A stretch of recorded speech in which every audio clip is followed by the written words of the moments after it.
On était dans Gemara d'Avzaïm, Brachot d'Avzaïm. Et Baruch Hashem, on a bien avancé.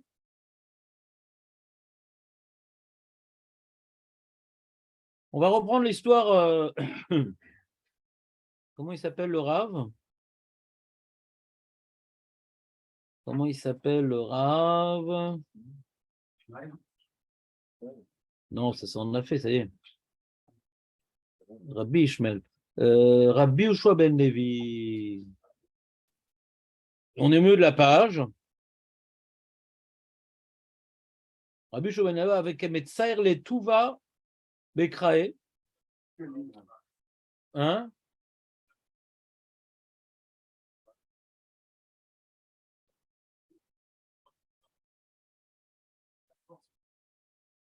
Demain à 10h.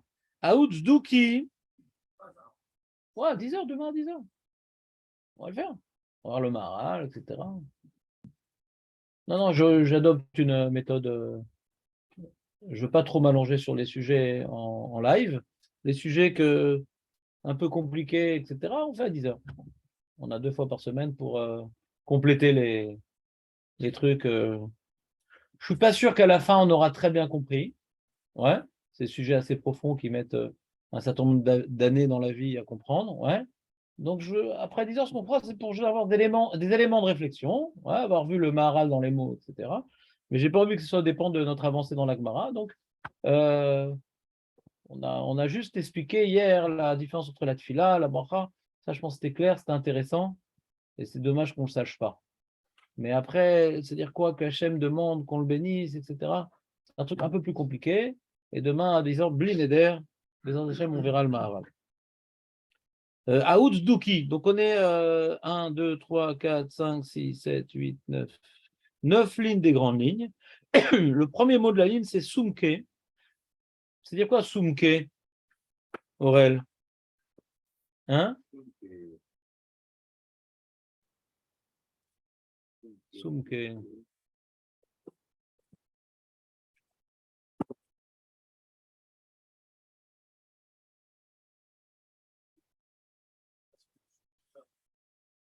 On a tout lu. Le coq et tout.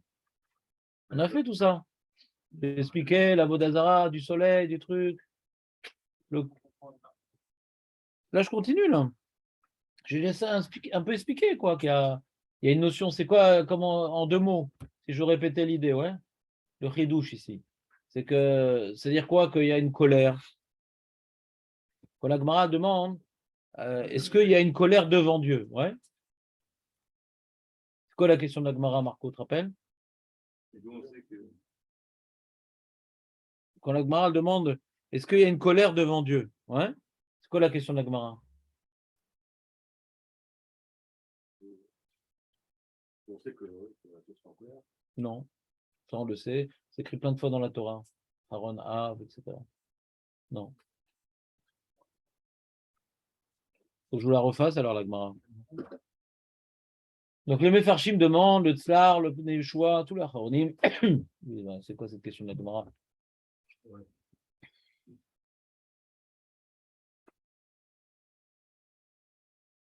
C'est quoi la question de la Gemara? D'où savons-nous que Hachem il se met en colère?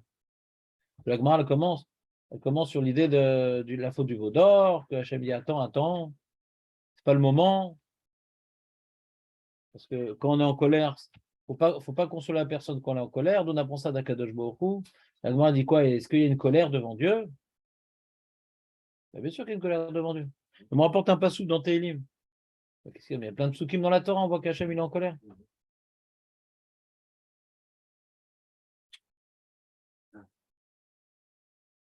Jonathan, tu connais la réponse à cette question? Une réponse un peu comme ça, Mougan. Ouais?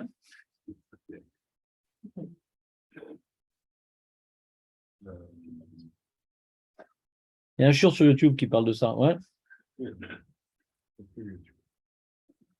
C'est une rabbinite très sympa qui vous explique tout le sujet. Voilà la question. Ah bah oui! Il y a marqué qu'il ne faut pas maintenant consoler une personne Pour aller en colère. D'où on apprend ça? D'Akadosh Baruch Hu. À quel moment? De la Torah, mais dans des livres. Non, pas du tout. Pas du tout. De la Torah. Ah, les mecs, donc je ne peux pas avancer si vous n'avez pas au moins les histoires qu'on a. Au moins, vous connaissez les histoires à raconter quand vous êtes en pyjama, quand même. Là. Hazak, Hazak. C'est pas le moment, Hazak. Pourquoi? Parce que colère. Et la Gemara, elle demande quoi? Mais il y a une colère devant Dieu? C'est quoi cette question? Et on rapporte un passouk dans Teilim, Ve'el zo'em bechol yom. Bien sûr, il y a des moments comme ça. Hein? Ah, Hazak. T'entends ou pas le Marco? Que maintenant, quand on faute, que Hachem se mette en colère, alors bien sûr, c'est-à-dire quoi la colère? Pour nous, la colère, c'est une perte de contrôle. Pour Hachem, ce n'est pas une perte de contrôle. C'est le père en colère qui montre à l'enfant que c'est mal ce qu'il a fait, donc il fait. Il n'est pas du tout en colère, mais c'est pour que l'enfant il comprenne que c'est mal. Ça, c'est bien sûr qu'on savait que Hachem, il se met en colère pour nous montrer qu'on a mal agi. Mais là, on ne parle pas de ça. Tu vois, dans la question de la Gemara, on peut être médaillek. Les Achronim sont médaillek de la question de la Gemara, parce qu'il est marqué, dans la question des marquas, la Gemara, on est dans les lignes intermédiaires, la quatrième, donc on va reprendre du coup, manque de bol. Ou Mika Ritra Kame de Kucha Berichu. Il n'est pas marqué Umi Karatar Akadosh Baruchu. Il n'est pas marqué Mikaratar Akadosh Baruchu. Il n'est pas marqué est-ce que Hachem se met en colère? Non, il n'y a pas marqué ça. Est-ce qu'il y a une colère devant lui? Ben, il y a une colère devant lui. Umi Karatra Kame de Kucha Berichu. Tu vois la nuance, Marco, ou pas? Se mettre en colère ou une colère devant lui? C'est pas lui qui est en colère, il y a une colère devant lui. Ça. Il y a un moment de colère. Ouais. Voilà, fixe. Et sur ça, le pasouk, il est bien. Netanya ve'el zo'em bechol yom. Bechol yom. Tous les jours, il y a un moment ouais, où il y a une colère divine, même si on n'a rien fait ce jour-là. Parce que le mec, c'est au réveil. Ou chez nous, c'est au réveil. Au réveil, le mec est un peu comme ça. Dans le coltard, ouais. Il y en a, ça dure un quart d'heure après le réveil. Il y en a, ça dure 8 heures après le réveil. Ouais. Il y en a, ça dure 3 jours après le réveil. Chacun avec ses périodicités de coltarisation. En tout cas, Hachem, il y a un moment, c'est aussi le matin, on voit, c'est manière. Il y a un moment, c'est quand ce moment, Marco, où Hachem, où il y a une colère indépendante de nos actes hein 3 premières heures. Alors pourquoi on dit que c'est Bilam qui savait? Toi aussi, tu sais. C'est peut-être le cousin de Bilam. Par alliance. Ouais.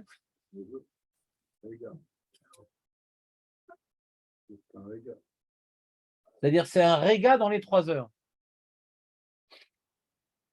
C'est un moment dans les 3 heures. Lui, il savait c'était quoi le moment. Mais après les 3 heures, que dalle. Avant les 3 heures, que dalle. Mais c'est un moment dans les 3 heures. Ah oui, très fort.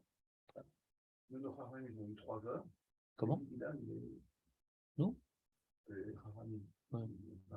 Qui c'est qui dit ces 3 heures? L'Agmara.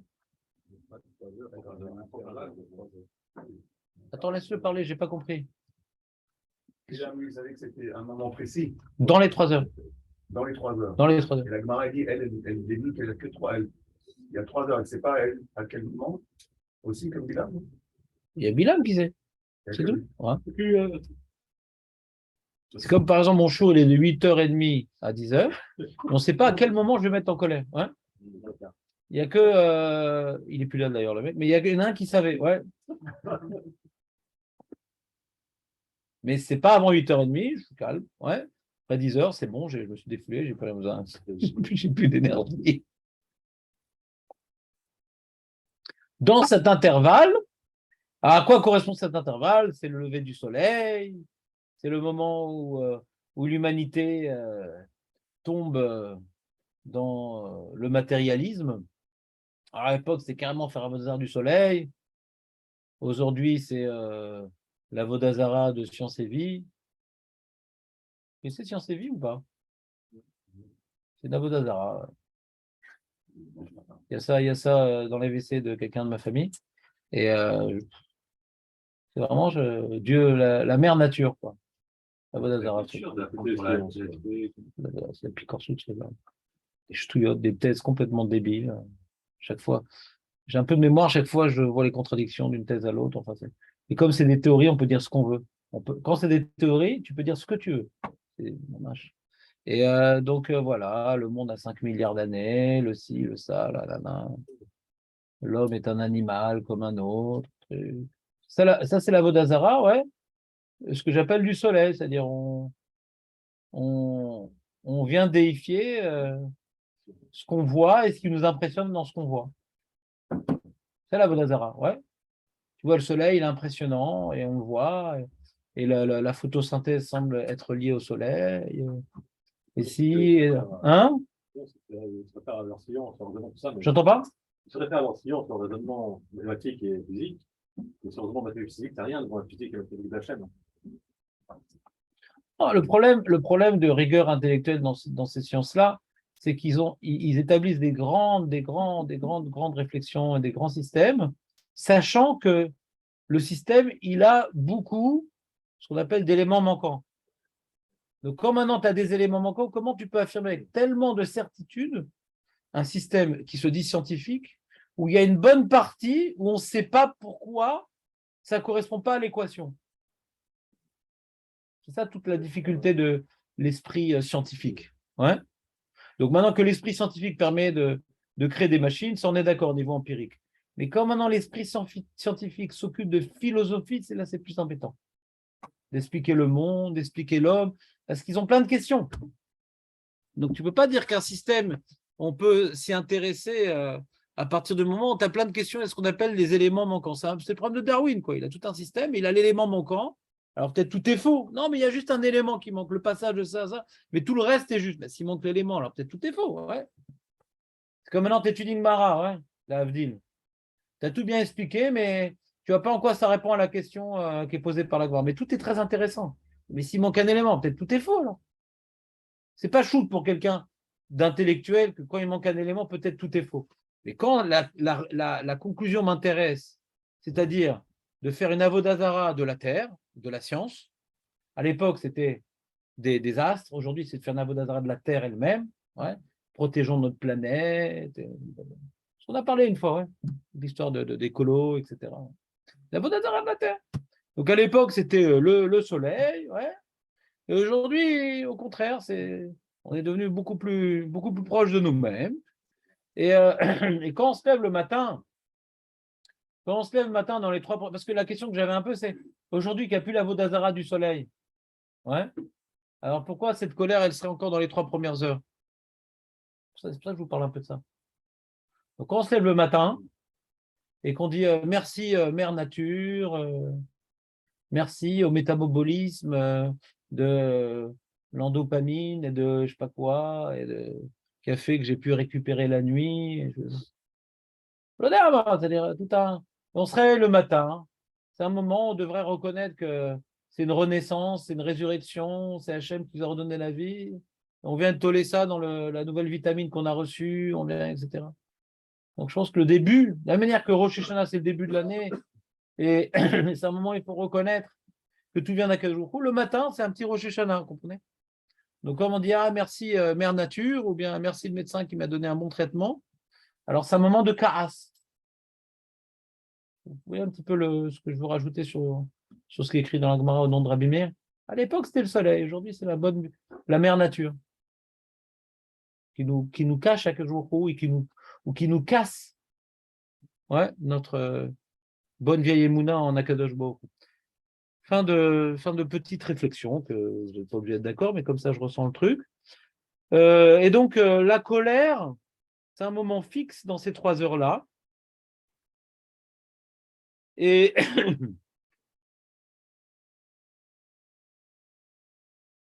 et il demande les commentateurs, ça je ne vous l'ai pas dit, il est marqué Ve'el Zohem.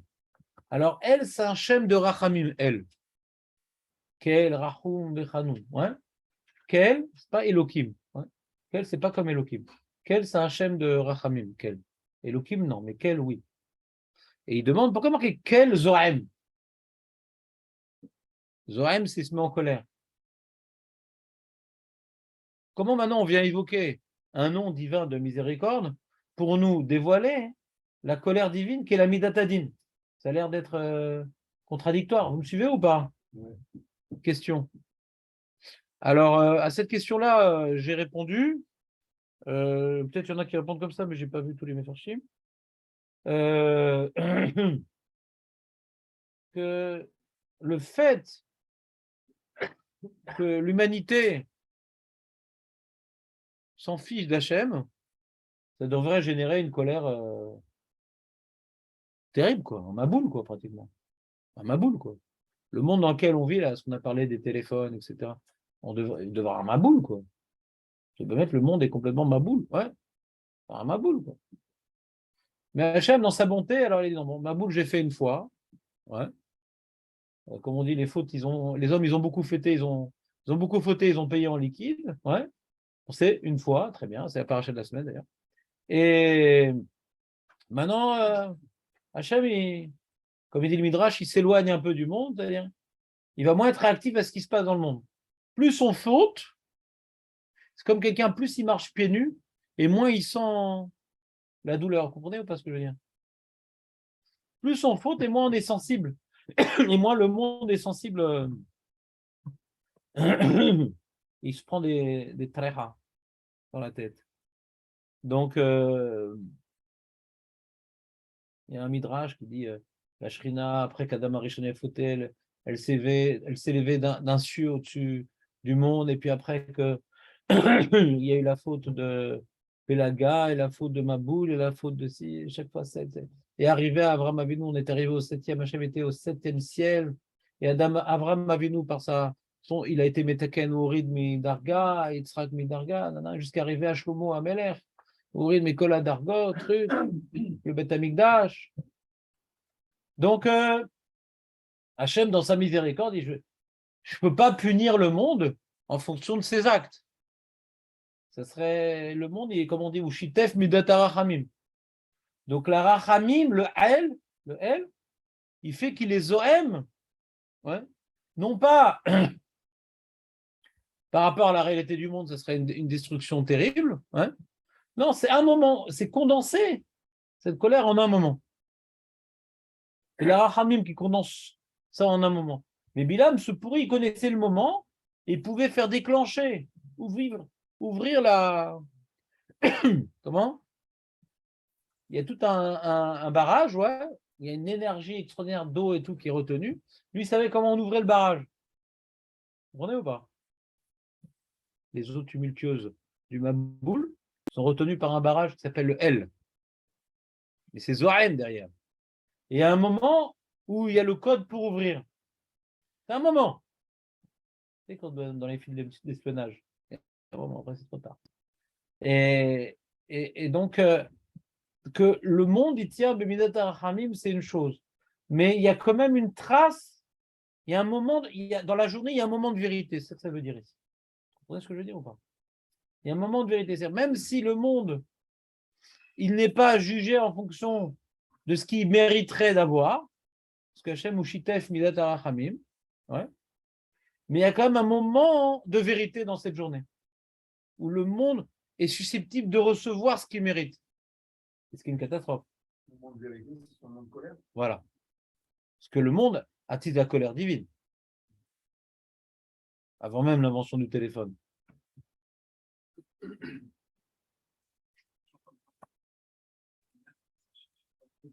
C'est pas que ça change, il le sait. Lui, son travail, c'est la Klala. Il a fait un BTS de Klala. Et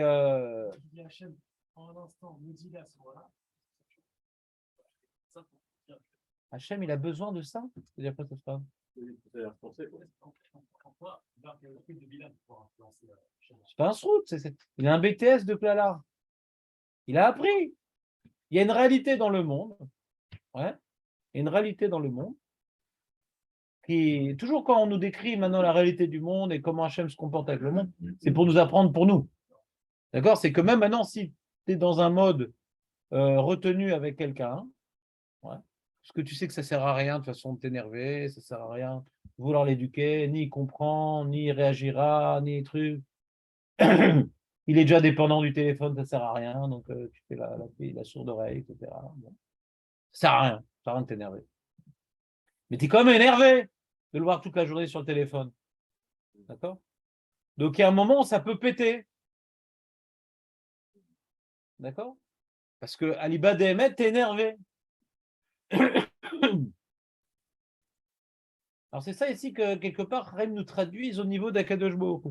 Que même si Hachem ne vient pas punir le monde pour ses actes, mais le monde génère une colère divine, c'est-à-dire Hachem se retient, mais il ne veut pas parce que ça ne sert à rien. De toute façon, le monde ne va pas comprendre et le monde va être détruire et il n'est pas adapté le monde à interpréter, à profiter de la colère divine. Donc Hachem retient sa colère. Mais comme cette colère, ouais, elle est justifiée et ce digne, il est justifié. Ouais. Donc, il y a des choses qui peuvent, comme on dit, la petite goutte qui déborde le vase. Il y a des choses qui peuvent maintenant déclencher cette colère-là. Comme maintenant, il c'est pas qu'on est tranquille, on est couvert. C'est pas Mougan.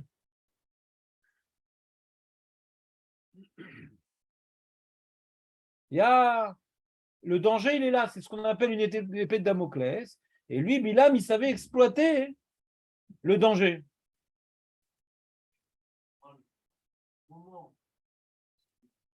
Ah, pas besoin de fauter. Hein.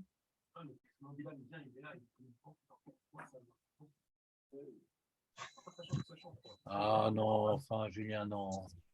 Regarde, je vais donner un exemple, si tu veux. Ouais. Je vais dire que c'était différent, mais c'est pas grave. On joue la montre. Regarde, je vais te donner un exemple. Il y a un mec, maintenant, il a fait des avérotes. Hachem ne le punit pas pour ses avérotes parce qu'il est maintenu en respiration artificielle par la miséricorde divine. D'accord? Maintenant, qu'est-ce qui se passe? Il y a quelqu'un qui lui met le mauvais œil.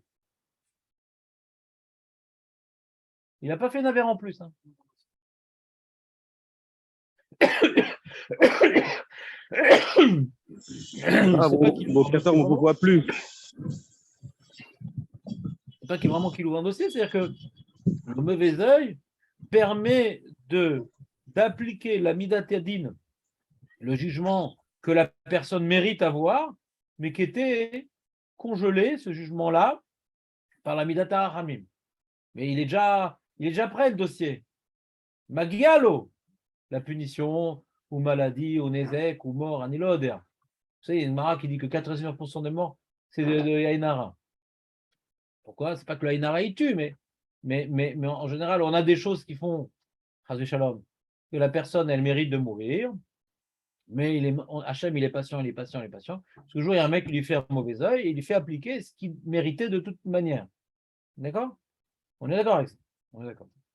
Donc, c'est un peu la même chose. C'est-à-dire qu'il y a maintenant quelque chose, ouais, il y a les comportements de l'humanité génèrent une colère divine, que Alpidine, le monde, il mériterait une klala atsuma, une malédiction très très puissante. Ouais.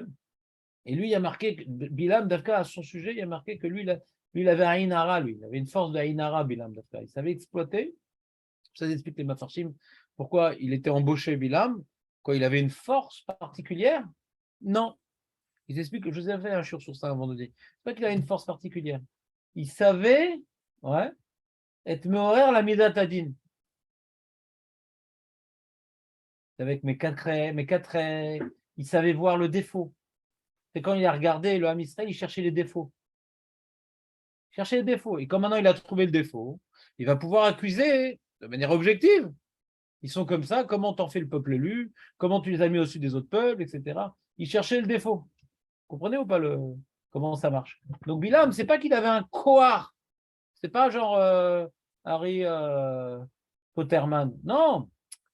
Il savait exploiter la midatadine. Il savait exploiter la midatadine. Lui, il était complètement immergé, ouais, dans comment exploiter la midatadine par le Ainara, par la klala. Il savait le moment. Le mazal aussi. Il savait quand est-ce qu'il y avait un mazal ra. Il savait maintenant lire dans les étoiles pour les goïms. Pour les juifs, il n'a pas réussi parce qu'il y a un mazal d'Israël. Mais pour les goïms, ils ont un mazal. Donc, il savait qu'il avait un mauvais mazal. Et il faisait une klala, comme ça, il explique le Mefarshim sur quelqu'un. Et on croyait qu'il savait de Mekalel. Non, il savait d'avance que ce mec-là, il allait se prendre un toit sur la tête. Donc, toutes les choses négatives du monde, Bilam savait les repérer, il se faisait passer pour un prophète, pour un maudisseur. Non. Vous comprenez ou pas comment ça marche? Puisqu'il avait date Elion. Il connaissait, ouais. Il savait comment il a appris, où est-ce qu'on apprend des choses pareilles. Je ne sais pas. En tout cas, lui, il savait. Les Chaim ne nous ont pas dévoilé d'où il savait. Ouais. En tout cas, dans le Chazal, je n'ai pas eu, peut-être dans la Kabbalah, c'est expliqué, mais moi, je ne sais pas. Ouais. Mais en tout cas, lui, il savait, il connaissait la Midatadin. Et il exploitait la Midatadin. D'accord? C'est l'inverse de Moshe Rabbeinu, qui nous enseignait la Midat Rachamim, ouais, qui était toujours miséricordieux envers ses frères. C'est l'inverse de Moshe Rabbeinu, Bilam. C'est la Midatadin incarnée. Ouais, la Midatadin. Et cette Midatadin, c'est cette colère, que même qu'Hachem, il retient sa colère. Il y a un moment, ouais, de brèche où on peut attiser la colère. Ouais. C'est le moment où la petite goutte qui déborde le vase. Où là, tu sais, le père, il se retient avec son fils qui est tout âgé sur le téléphone, etc. Mais tu sais le moment où ça l'énerve le plus, quand il se réveille le matin, pendant le Birkat Amazon, il regarde un petit... Je ne sais pas, il y a un moment qui l'énerve le plus. Ouais, il y a un moment qui l'énerve le plus. Et c'est le moment maintenant, tu as vu hein, comment il est ton fils? Ah, t'as raison. Hein. Lui, il savait le moment qui énervait le plus Hachem, entre guillemets.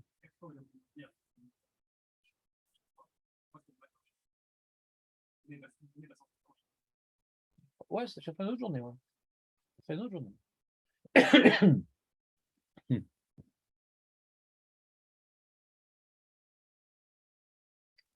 Hachem, il a fait un S, ouais, que c'était une période où il n'y avait que de la Midat Rachamim, il n'y avait même pas de brèche. Parce que s'il y avait de la brèche, Bilam, il l'aurait vu.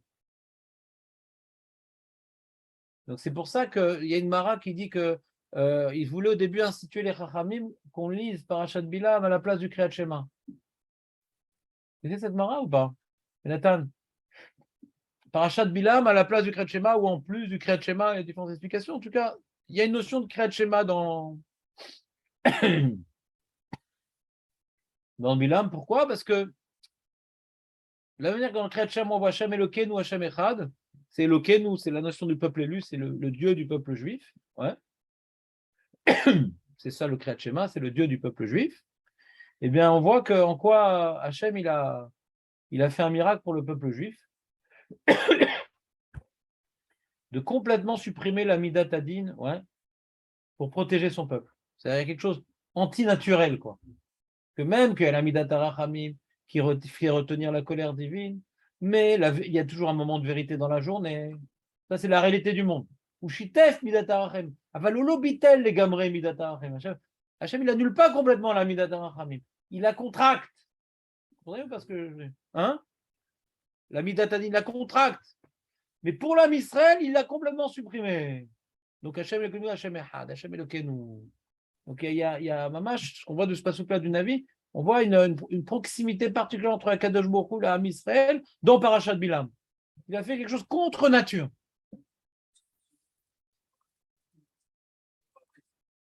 Alors, on reprend. Je reprends encore une fois. La notion du Kaas, il n'est pas lié au âme Israël. La notion du Kaas, on a vu dans Rabbi Meir, il est lié au Ovdei Avodazara. D'accord? Donc il y a une colère d'Akadosh Baruch Hu envers le monde. D'accord? Et nous, quand on fait un petit peu d'avérote, ouais, ça se passe très mal pour nous.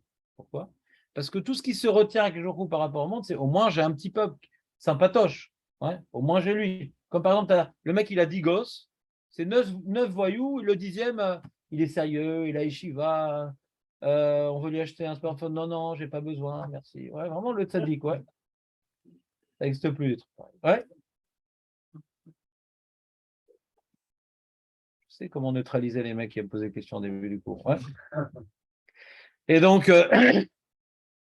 lui, qu'on attend tout pour lui, enfin, ouais, bon, Hachem, toutes mes espoirs que j'ai placés en lui, alors il s'est levé, il a raté le Kriyat Shema. Les mecs, c'est les rois de la pègre, hein, les autres frères. Alors quand ils voient ces autres frères et tout qui sont en train de vendre la cocaïne, etc., et que ce jour-là, il a raté, pardon, le Kriyat Shema, le gosse, le petit sadique, alors eux, de toute façon, il ne peut pas les frapper parce qu'ils ont des mitraillettes. Ouais, donc là-bas, c'est bon exemple, c'est pas. Mais lui, qui peut comprendre les Torahot, celui qui va tout se prendre dans la tête. C'est un peu ça l'idée ici. On voit que le casse, il est lié au Avodah Zarah, mais il peut retomber sur l'âme Israël. Même si on n'a pas fait de faute qui mérite cette colère. Parce que si on a fait une faute qui mérite cette colère, on n'a plus besoin de parler. Est-ce qu'il existe un moment où Hachem est en colère indépendant à nos fautes? C'était ça la question de l'Agmara. Est-ce qu'il existe un moment où Hachem est en colère indépendant de nos fautes? On a expliqué comme ça l'Agmara. Parce que Hachem se met en colère pour nos fautes, on n'a pas besoin de, de rapporter un passouk dans Tehillim. D'accord? Que maintenant le monde désobéisse à Hachem. Et ça fait qu'il y a un moment dans la journée de vérité où le courroux divin peut exploser. Et là, il peut exploser même envers le petit protégé. C'est ce que Bilam a essayé de faire. Même que le petit protégé ne méritait pas une telle intensité de colère. Parce que là, qu'est-ce qui allait se passer à ce moment-là? On a vu si Hachem n'avait pas supprimé cette minute, que l'homme Israël disparaisse. Il n'avait pas fait quelque chose, l'homme Israël, qui méritait de disparaître. Donc, ils allaient subir une midatadine, ouais, Betsirouf, en y associant toute la vérote de toute l'humanité. En tant que peuple élu, qui doit montrer l'exemple, le peu de fautes qu'ils avaient allait détruire le monde entier. Et plus personne n'en vaut la peine. Le père a dit, j'en ai marre, je vais acheter un chien. Pourquoi j'ai fait des gosses? Il y en a qui arrivent à cette conclusion des fois. C'est quoi ta question, Julien?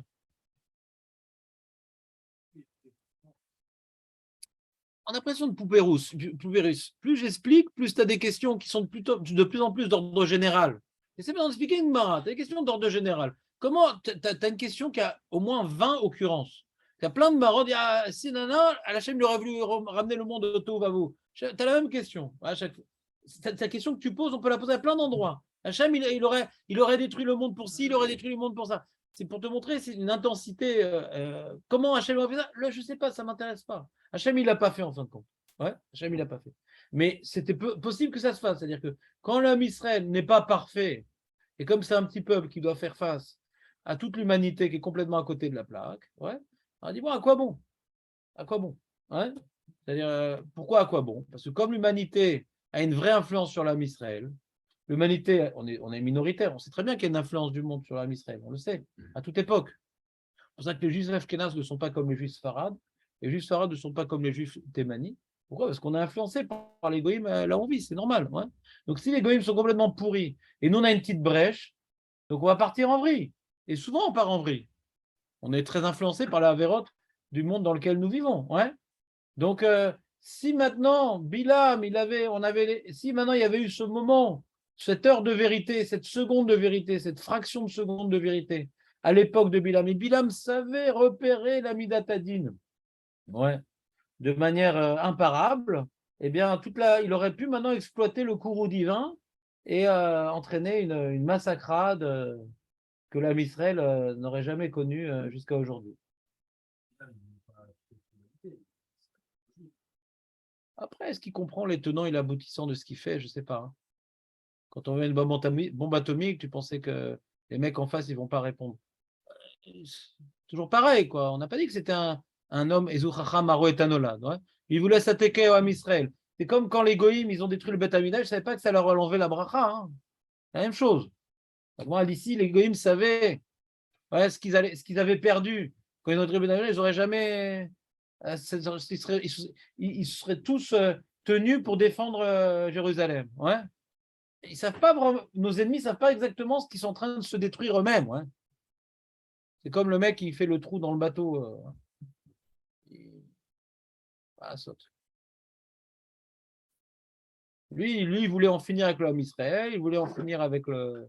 C'est clair que l'homme Israël, quand il disparaît, il n'y a plus de projet dans le monde, et le monde, qu'est-ce qu'il va devenir? Ouais. Mais est-ce qu'il maintenant il allait si loin dans la réflexion de Bilam? Je ne sais pas. Encore une fois, moi j'aimerais vous donner une certaine compréhension de cette Gemara-là. Ouais. Que maintenant, ça vous éveille des questions philosophiques, des questions kabbalistiques, des questions de logique, je comprends, mais j'essaie tout au moins de donner une lecture à cette Gemara. Ouais, comprendre c'est quoi cette colère, c'est quoi ce moment, c'est quoi? De répondre à certaines questions éveillées par le texte. Est-ce que je vais pouvoir répondre à des questions d'ordre fondamental au niveau philosophique, j'en ai pas la prétention. Hein, mais au moins de vous apporter une certaine lecture, qu'on ait appris quelque chose de cette Mara. Et avec le temps, ça fait partie d'un des éléments de réflexion par rapport à des gros sujets qui, peut-être toute notre vie, nous dépasseront, peut-être pas. Mais en tout cas, savoir qu'on ne sort pas cette Mara en n'ayant rien compris. C'est ça le but. On a compris une petite chose, qu'il y a un moment de vérité, de colère, qui peut même être exploité envers l'homme Israël, qui ne mérite pas une telle colère. Ouais. Voilà, c'est comme ça que j'ai vu un pirouge qui m'a plu, qui explique cette Mara comme ça, qui permet un peu de... Je sais pas, pour moi, ça m'a fait un peu mieux comprendre cette Mara que je connaissais et que je trouvais complètement inaccessible. Ouais. Mais est-ce que maintenant je vous ai fait le tour du sujet, va die chez l'eau. J'en ai pas du tout la prétention, ni même les compétences. C'est très bien même.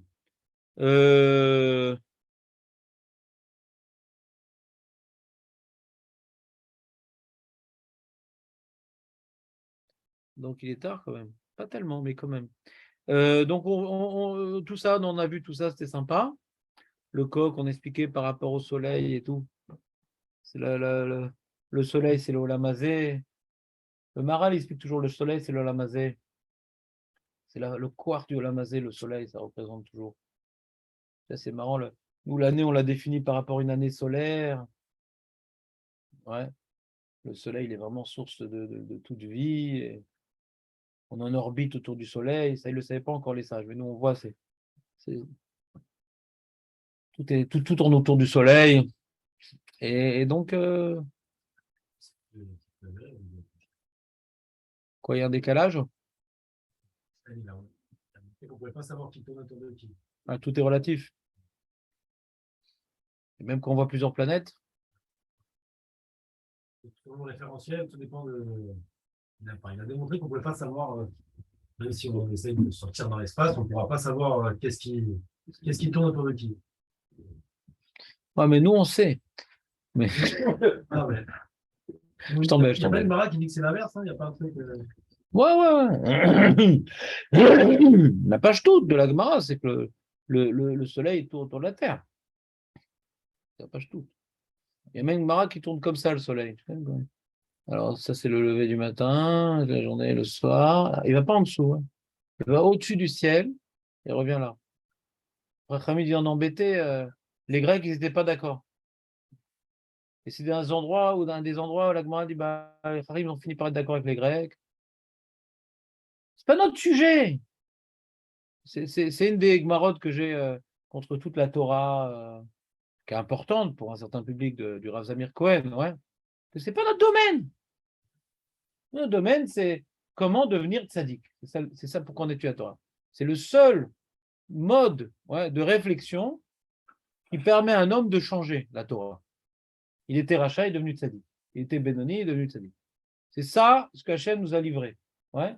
Tout ce qu'il nous demande, comme il dit Moshe Rabbeinu, tout ce qu'Hachem nous demande, rak leira, de craindre Hachem.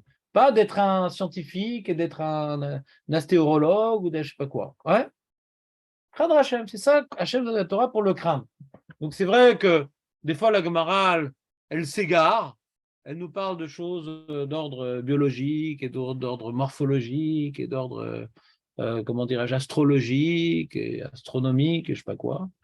Et sur ça, on a des petits rictus, ça n'a plus tellement l'air de choses, ouais. Et ils pensaient comme ça, les Chachamim. Et des fois, la Gemara dit, ils sont plantés. Ça arrive. C'est même rare qu'une religion admette que ces Chachamim se plantent, quand même. Non, c'est vrai, quand même. C'est rare que nous-mêmes, on dit qu'on s'est planté. Quoi. On voit déjà dans la Torah, Moshe Rabbeinu à qui trouve, t'as raison, je suis planté, on aurait dû faire des beddines, des trucs. Et là-bas, le Bravanel, il dit exactement la même notion. On voit que la force de Moshe, c'était pas son intelligence, mais c'était qu'il était Eved Hachem, et Hachem l'a choisi parce que c'est un tzaddik. Parce que c'est un intello. On peut être plus intello que Moshe. C'est pas ça la force de Moshe. C'est Eved Hachem. Quelqu'un qui a un potentiel intellectuel qui n'est pas le summum, comme Einstein ou je ne sais pas quoi, ouais. Il ne doit pas du tout être complexé. On peut lui montrer qu'il s'est planté intellectuellement, c'est pas grave. Si c'est un Eved Hachem, il accomplit sa mission sur terre. Très, très bien. Parce que c'est le summum, Moshe Rabbeinu. C'est le summum. Le Rambam, il dit, on a libre arbitre, on peut être ou comme Yerovam, ou comme Moshe Rabbeinu. Ouais, c'est le summum. Ah, mais il y a des gens plus intelligents. Azma. Qui s'est planté. Azma. C'est Oved Hashem. C'est le but.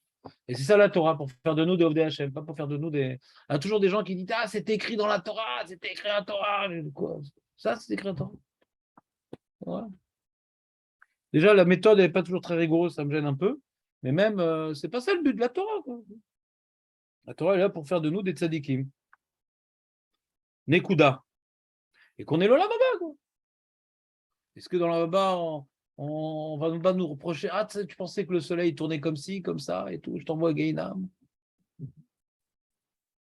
Ça va, hein. Pas très grave. Le soleil est comme ci, et comme ça, qu'ils s'en foutent. De toute façon.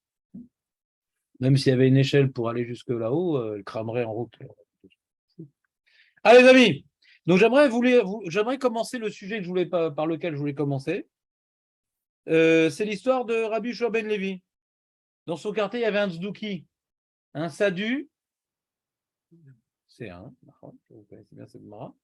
Et il saoulait. Ouais, tout le temps, il posait des questions. Comment tu as compris ce passouk et le soleil et le truc? Ouais. Et il dit maintenant, je vais en finir avec lui. Jonathan, ou pas? On a quelle ligne? T'es avec nous ou pas, Jonathan? C'est quelle ligne? Soumki, je vais demander c'est quoi Soumki au début. Comment on dit rouge à lèvres en ivrite, Marco? Personne ne met du rouge à lèvres parfois? Et quand vous l'achetez à votre femme? Ah, Chazak, t'as vu? C'est de l'araméen. Ils ont piqué de l'araméen, les mecs. T'as vu? Grâce à la Gemara. La Gemara, ça fait que tu as assuré une fois avec ta femme. Tu vas apprendre un mot qui est important pour elle. D'accord? C'est de l'araméen.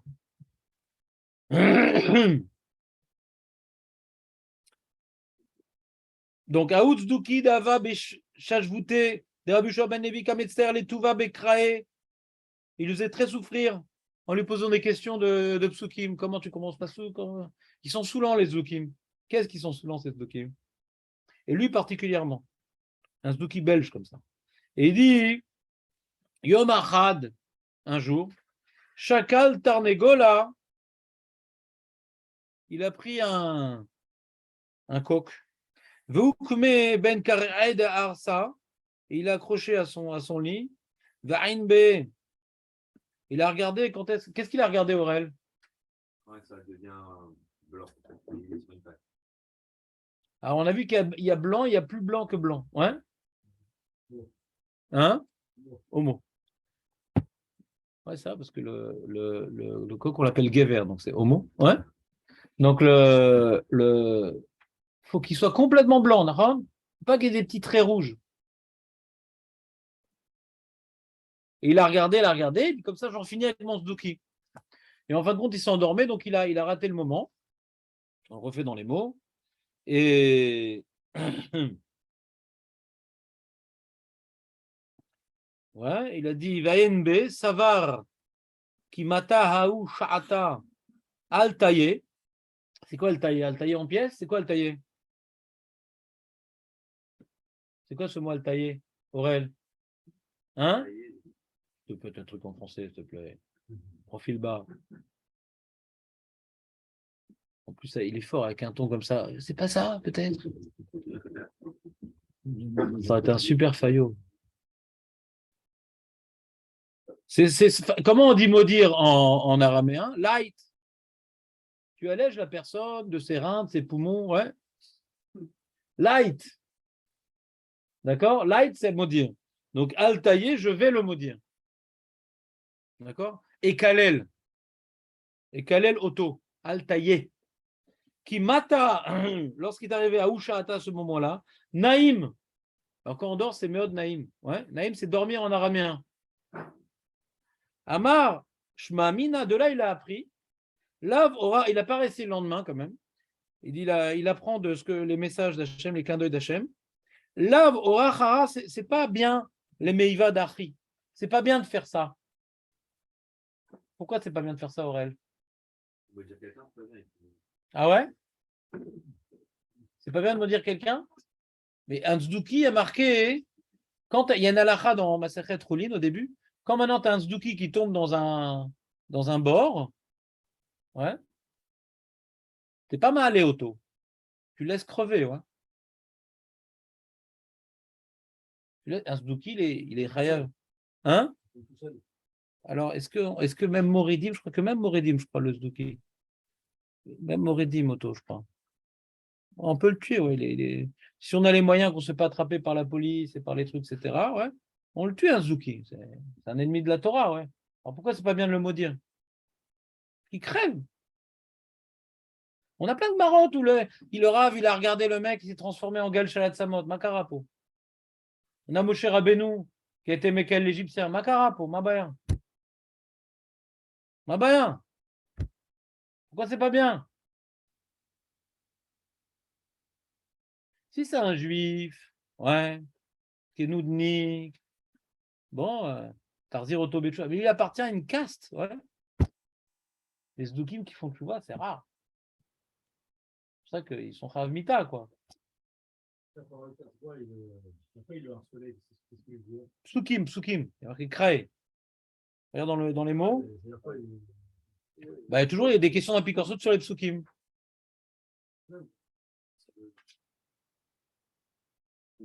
T'entends la réponse de Jérémie ou pas?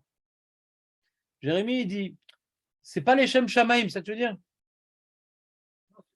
Ça, c'est un problème personnel, quoi. Ouais, petite monette. Si maintenant il a voulu le tuer parce qu'il est tzduki, c'est un autre problème, il dit Jérémie. Il n'a pas voulu le tuer parce que, tiens, allez, je sors mon glaive de justicier d'Hachem, ouais, un tzduki. Pourquoi tu veux tuer lui et pas un autre? Il y a encore plein d'autres tzdukim. Makara. C'est comme le mec, il est super anti-arabe et tout, et il va tuer son voisin arabe parce qu'il met de la musique trop fort. Il dit non, c'est les Shem Shamaim, mais pourquoi tu tues que celui qui met de la musique trop fort? Gros un peu le problème. Hein? Non, j'ai pas dit qu'il faut tuer les Arabes. J'ai dit le mec qui veut, ouais. J'ai dit le mec, j'ai donné un exemple. J'ai pas dit qu'il faut tuer les Arabes. C'est assourd de tuer les Arabes. Assourd de tuer les Arabes. Ils ont fait de mal, d'être Arabes. Ils ont fait de mal. Un terroriste qui est dangereux, alors il faut le tuer, mais va die. Va die. Et le mec, il a tout plein de terroristes, il tue que celui qui a mis la musique trop fort, on comprend le problème. Voilà, ça se met encore. Un terroriste, il tue que le mec qui a fait la musique trop fort. C'est Makara. Pas que tous les mecs, tous les jours, il est avec son coq et te tue un après l'autre tous les Zdoukim du monde. Ouais. Non, là, que celui-là qui l'embête. Comme ça, il veut répondre Jérémie. Mais regardons Rachid. Rachid a l'air de vouloir dire autre chose.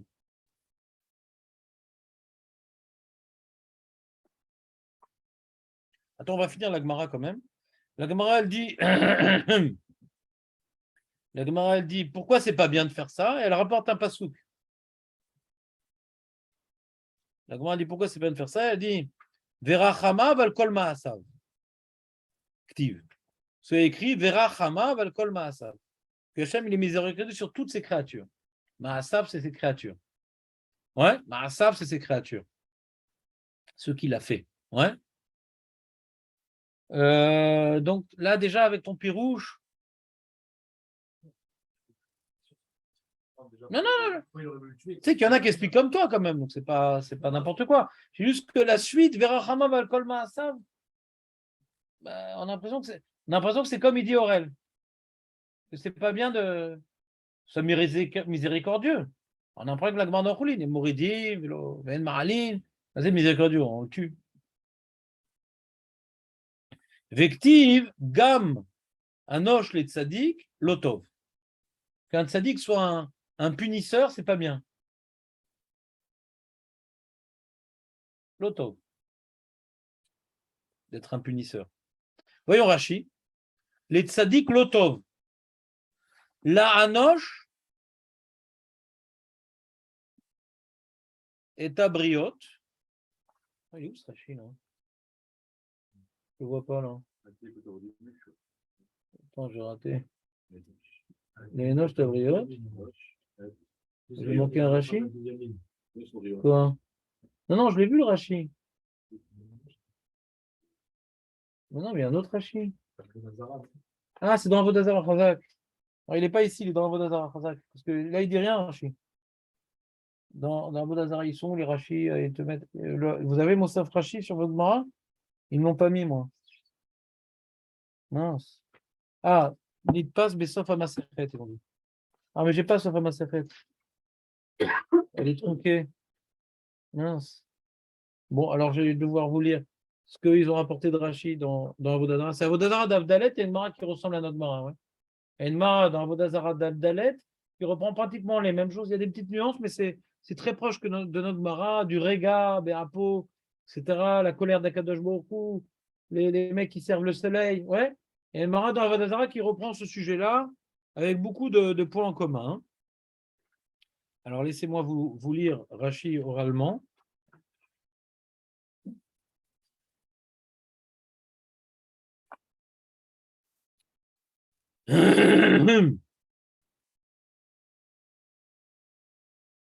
Shem Mimidat Derech Eretz Lasotken Lechaven Leshaat Zamo Shakadosh Baruch. Rachid dit Lechaven, c'est pas bien d'essayer d'exploiter le moment de colère d'Akadosh Baruch. C'est pas bien de faire ça. Pas c'est pas bien de punir un rachat. C'est un peu comme Bilam. Pourquoi c'est pas bien? La réduire son temps de dîme, quoi. C'est pas pour en profiter, c'est pas pour l'étudier. Chazak ou Baruch. Donc, tel qu'on a expliqué la première partie de la Gemara, on voit que Hachem, dans sa bonté, on voit qu'il a condensé sa colère. Et Bilam, dans sa pourriture, lui, il exploitait ce que Hachem ne voulait pas faire. Parce que tu vois que toute sa colère, il a condensé dans un moment pratiquement impossible à trouver. C'est comme maintenant, tu as une clé, il y a une boîte dans laquelle il y a il y a un bouton pour faire sauter la bombe atomique. Et le roi, il a fermé cette boîte-là avec une clé, il l'a jetée dans l'océan. Parce qu'il ne veut pas qu'on fasse sauter la bombe atomique. Il y a comme une clé. Et moi, je cherche la clé. Tu as l'encontre de la volonté du monarque. Ouais. Il veut justement limiter. Alors que maintenant, tu dis, ah pourquoi? Alors je viens de demander pourquoi il fait ça, Hachem. Parce que c'est pas possible que dans la journée, il n'y ait pas un moment de vérité. Hachem ou Shitef et Midata Rachamim. Mais la Midatadine, il ne peut pas complètement de Mevatel. Il a fait un Nes de Nes avec Bilam, il a complètement fait abstraction de la réalité du monde de Midatadine. Mais normalement, Hachem, il ne fait pas ça. Il laisse une place à la vérité dans le monde. Donc Hachem, même qu'il ne veut pas détruire le monde, mais il y a une place. Et Bilam, il savait cette place-là.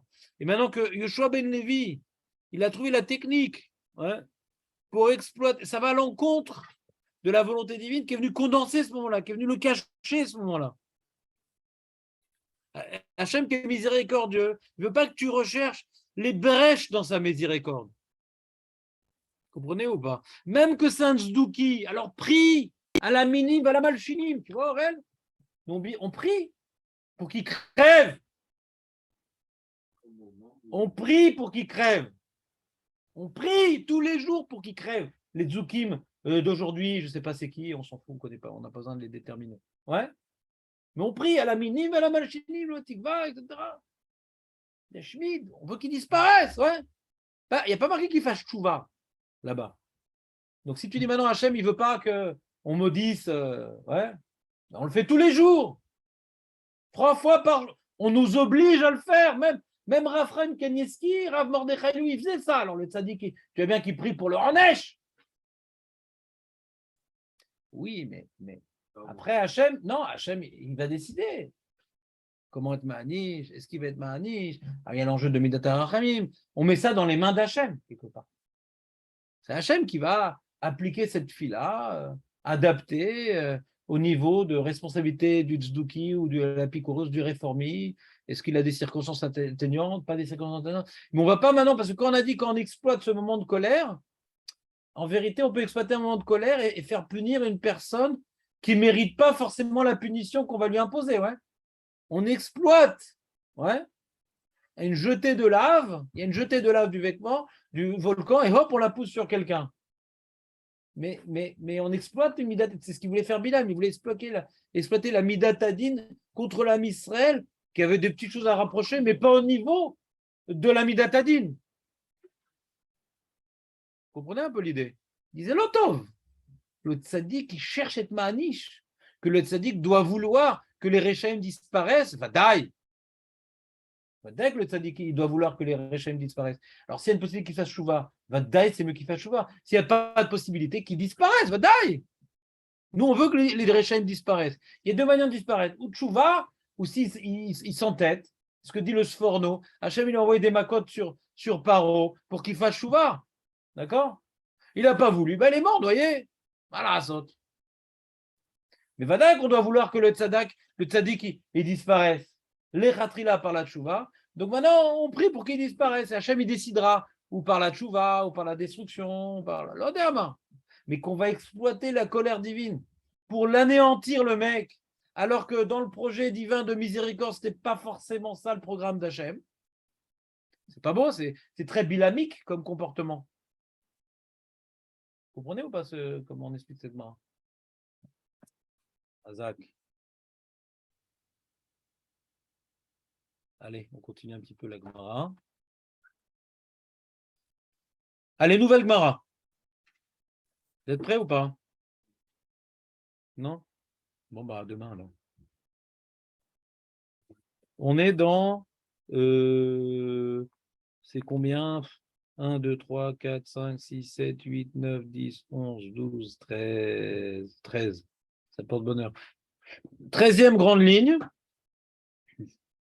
Amar Rabbi Yochanan, Mishum Rabbi Yossé.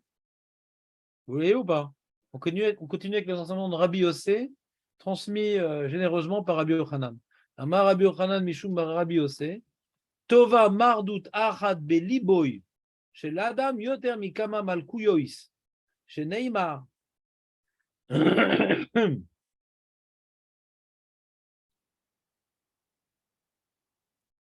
Veritfa et me'ahavea velo tasigotam.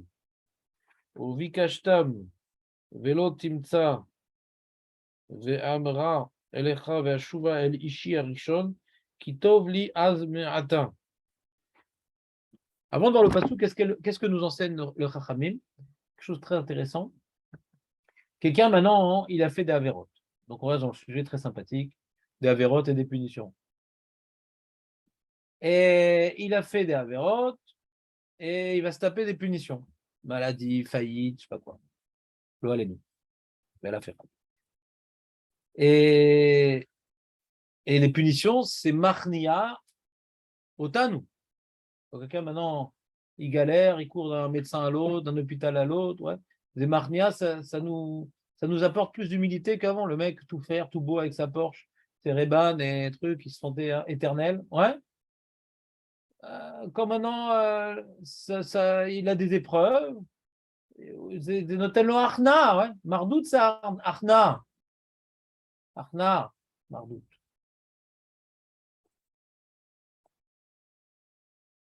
Donc, la Arna, qu'un homme s'impose par sa réflexion, dit Bémet, Aniklou, Anitalu, Bakadosh Baruch Hu, Mi Ani Bichlal, Ma gvurotenu vema chormatenu, ça vaut beaucoup plus que 100 coups qui vont être marnia à la personne, qui vont amener la personne à l'humilité. Il y a l'humilité imposée par les épreuves de la vie. Un mec qui se croyait tout puissant, et puis Trump par exemple, il se croyait tout puissant, et puis là il est pourchassé par la justice, et il est détesté par une bonne partie du monde entier, il ne peut pas faire ce qu'il veut, et il risque gros. Donc, est-ce que ça allait apporter de l'arna? Je ne sais pas. Il y a des gens qui sont solides aussi. Mais les épreuves, ça vient nous remettre à notre vraie place de créature. On n'est pas Dieu, quoi. Les épreuves, ça nous... Plus on est jeune et qu'on est en bonne santé, que la vie nous sourit, plus on se prend pour Dieu, quoi. Je connais un rave et tout, un jeune beau gosse qui croyait tout permis et tout truc, etc. Et le Rav Frima le connaissait. Lui, il m'a dit comme ça, lui croit qu'il est sorti de la cuisse de Jupiter. Ouais. Trop, un but de confiance. Ouais. Trop confiant, lui. Il manque de Arna. Un homme, il ne doit jamais oublier que c'est une créature d'Akadosh Baruch Hu et que sans Akadosh Baruch Hu, il n'est rien. Alors, les épreuves, ça lui rappelle, il n'est rien. Au niveau professionnel, ça ne marche pas. Au niveau physique, il a des problèmes. Au niveau aussi, il comprend qu'il n'est pas si fort. Quand un homme, il n'a que des réussites, alors il peut se tromper. Quand un mec, il a des échecs et il voit bien qu'il n'est pas grand-chose. Il n'est pas grand-chose. La vie, avant qu'il soit complètement aveugle, mais en général, quelqu'un qui n'est pas aveugle, la vie lui rappelle sa petite réalité humaine infiniment petite. D'accord? Et mais qu'est-ce que nous enseigne Rabbi aussi? Tova, mais elle est meilleure, la mardoute. Belibo chez la dame. La arna'a, qu'un homme. Non. C'est Mered. Et comment ça marche étymologiquement? Regarde Rashi. Mardout arad lachon ridouy ve'arna'a. Chez Adam,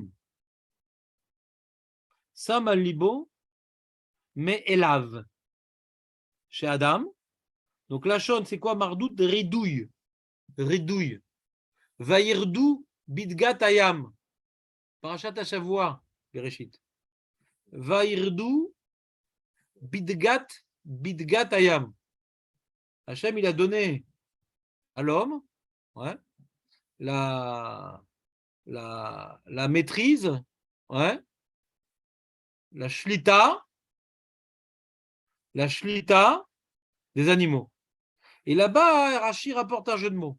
D'ici, on fait la volonté des jours on ne tue des animaux. Si on ne fait pas la volonté des jours anachnu yerodim même. Il y a un double sens. Souvent, en ivrite, il y a ce double sens souvent en ivrite. Par exemple, tu as les charèches. L'exemple que rapportent toujours les rishonim, les charèches. Les charèches, ça veut dire enraciner, ça veut dire déraciner. Comment on dit déraciner? Les charèches. Comment on dit enraciner? Les charèches. Pourquoi dans la Shona Kodesh, il y a des mots comme ça? C'est une question philosophique qui me passionne, mais je n'ai pas étudié la question, mais c'est vrai qu'il faut savoir que ça existe. Il y a des mots qui disent lui-même et le contraire. Le même mot. D'accord? Kedesha, c'est la prostituée. La Torah, Kedesha. Il y a marqué celui qui va avec une femme interdite. Ouais. Chesed ou? La Torah. Chesed ou? Oui, c'est un chesed.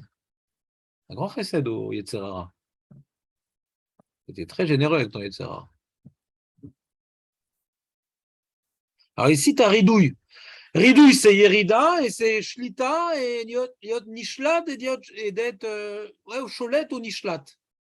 Donc lui, Jérémie nous a dit, ah, mais pourtant, Mered, c'est d'être Cholet, je refuse le joug, c'est d'être Mered. Et d'être Mardout, c'est d'accepter le joug. Arna, c'est accepter le joug. Je suis une créature. Makat Mardout, justement, les méfages, c'est quoi Makat Mardout? Mais c'est l'expression Makat Mardout. C'est un nom de famille, Mardout, non? C'est dû remporter ça. Ouais. Ah, c'est quoi Makat Mardout, Marco, toi qui le soir? Non. Ça, c'est Makat. Tu sais quoi, Makat? Makat Mardout. Jérémy, ouais. Qu'est-ce qui t'arrive? T'as fait ma serrette Makot quand même. C'est quoi Makat Mardout? Ah non, Jérémy. Je vais t'enlever de ma playlist. Ouais. Julien, c'est quoi Makat Mardout? Alors Aurel, ouais. Ah bah si, attends, si Julien sait pas, il reste Aurel. Je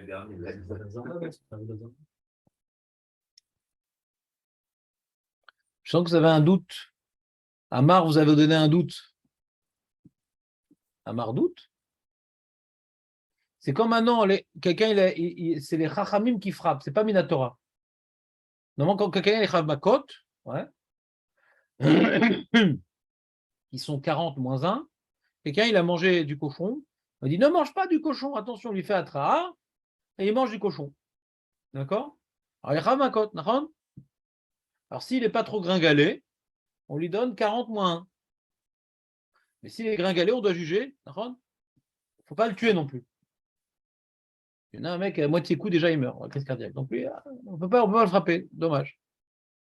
On fera du sport dans d'autres conditions. Et quand quelqu'un maintenant, ouais, il a fait un Issour des Rabbanan, il peut avoir Makat Mardout. Des fois, dans les Rishonim, dans certains Gemara, tu vois là, Chayav Makat Mardout, pour dire que c'est un Issour des Rabbanan. Comment dire Chayav Makot?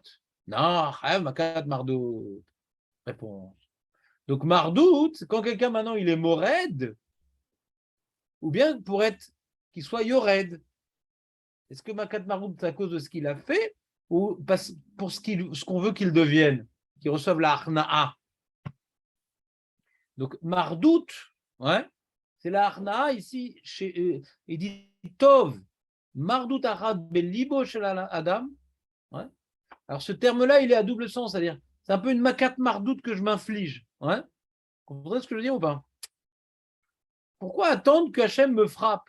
Je me frappe moi-même. Je réalise que je ne suis pas grand-chose et que je ne devrais pas me comporter comme ça. C'est pas bien. Des fois, des gens, quand ils ont des preuves, ils se posent des questions pareilles.